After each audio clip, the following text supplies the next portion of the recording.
morning, and I have a special guest with me, Jeff Howe from Into the Roaring Fork, and you are one of the local authors for the Local Author Showcase today over at Off the Beaten Path with the All Arts Festival. That's a mouthful to say. But thank you so much for coming on this morning.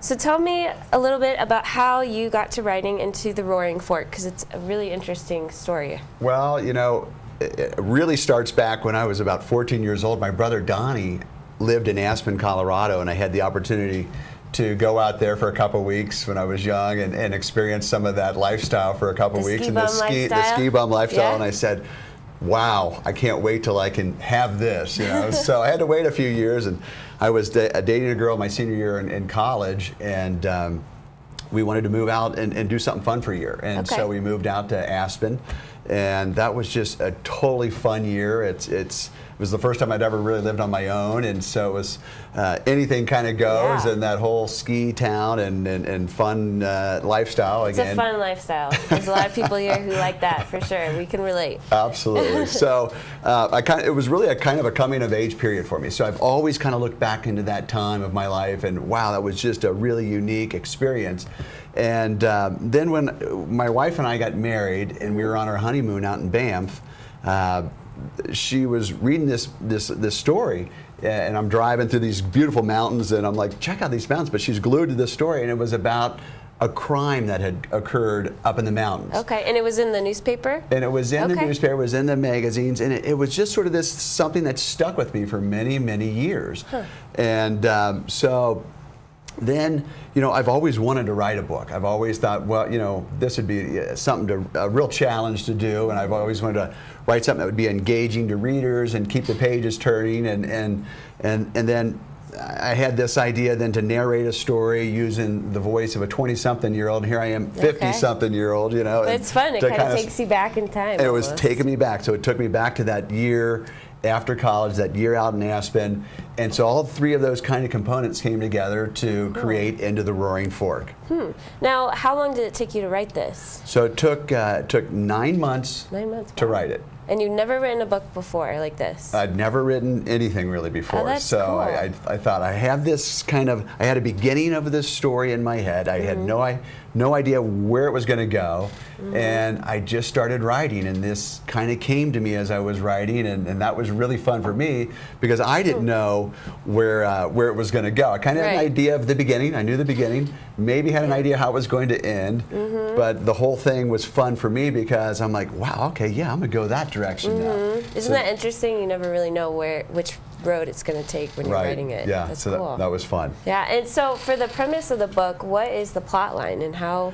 So what is the actual story? Okay, so without giving too much of it away, but what it is, so it starts off, boyfriend, girlfriend, graduate from college, they move out to Aspen. So kind of following a little bit of my own personal life there. Then it changes dramatically, but so he then gets mixed up with the wrong crowd. And he's doing something he shouldn't be doing. He's up on this trail, this remote trail outside of Aspen, and then he stumbles onto a crime. And so here he is kind of committing a crime. He stumbles into a crime, and he's got to make a big decision. And then it becomes kind of a wild, kind of thrilling, suspenseful chase, and there's a beautiful setting, and but it's there's a little darkness to it, which makes it kind of unique and fun. So it's kind of a mystery thriller. Yeah, suspense thriller, absolutely. Okay. Now, as far as the writing process, how did that go? And did you have to do a lot of research, or how did?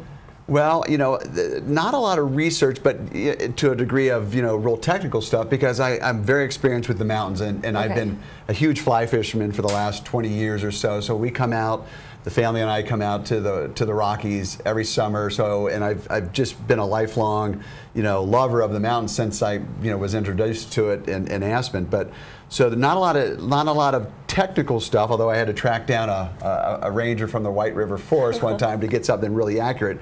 But the writing process was more, you know, I tried to force myself to write for an hour a day. Okay. 5 days a week. Was that hard? It was hard on sometimes, some days? absolutely, because you're tired, you're coming home from work, and you're putting the kids to bed, or you've got to go to a soccer game or a basketball game, and you might be tired. But you've just, for me, I just kind of took a disciplined approach to say, no matter what, 5 days a week, I'm going to write for an hour a day, and see where it goes. Huh. Now, what do you hope people walk away with after they read this book? What is it that you wanted? Well, you know, I hope they walk away and say, "Wow, that was a great book," and they tell 10 of their friends. You know, so that would be that would be my that would be my preferred thing for that to happen. But I think that a lot of people will walk away from this, and because even you know, people from mid-20s to 80 years old can relate to this book, because there is a love story involved in the book. It is kind of a thriller wrapped around a love story.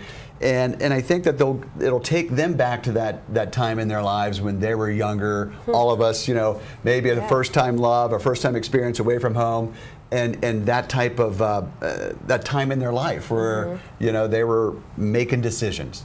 Some good, some bad. And the ski bums might relate to it too. Every ski bum will relate to this book, and that's why Steamboat's such a perfect town. That's why I'm here today for the event at Off the Beaten Path, because it ties in. I could have just as easily have moved to Steamboat as I could have to Aspen. Anywhere. Yeah, they're all kind of similar in their own way. Sure. But what happens now? So are you going to write a sequel, a new book? Well, I've written a second book. It's not a sequel. Okay. So as soon as I got done writing Into the Roaring Fork, I didn't know what I wanted to do, but I needed to continue writing. So I for another 9 months, and I was even probably more religious about it than I was about Into the Roaring Fork. I was writing probably 7 days a week. Okay. And it was just, and it came out, but I finished it, but it needs some editing, it needs some work, you know, to be polished up. So it's going to be a little bit before it comes out. But so right now, all my efforts are focusing on promoting Into the Roaring Fork, and it's getting some really good reviews, and so it's kind of taken off. So it's really great. And it's kind of opened the door for you too, of never having written a book before, and then writing your second one already. Absolutely. So that's interesting. Yes, yes. And so you guys are going all over Colorado, or is this a tour? So yesterday, well, we flew in from Cincinnati. I've got my wife and 2 kids, and they're tagging along. They've been troopers. With you this morning early. Absolutely, getting them up out of bed. They've been great. Well, so Jackson and Holland and Kathleen have been just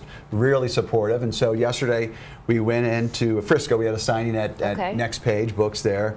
Today, again, is Off the Beaten Path tonight, which will be a fun event. Yeah. And then tomorrow it's off to Crested Butte for Townie Books there. And then Aspen on Friday for a signing there. So it's kind of like a big road trip, a Western road trip. Absolutely. So they're getting to see a lot of the Rockies and a lot of places that the kids haven't been to. So it's awesome. Well, fun. Well, thank you so much for coming on this morning. You guys can go see Jeff's book, and it is available at Off the Beaten Path. Do you want to close up on that? Yes. And that's at 6 o'clock today. It's the local author showcase. They're going to have a panel of authors, and they are going to talk about their books, their inspirations, and their future projects.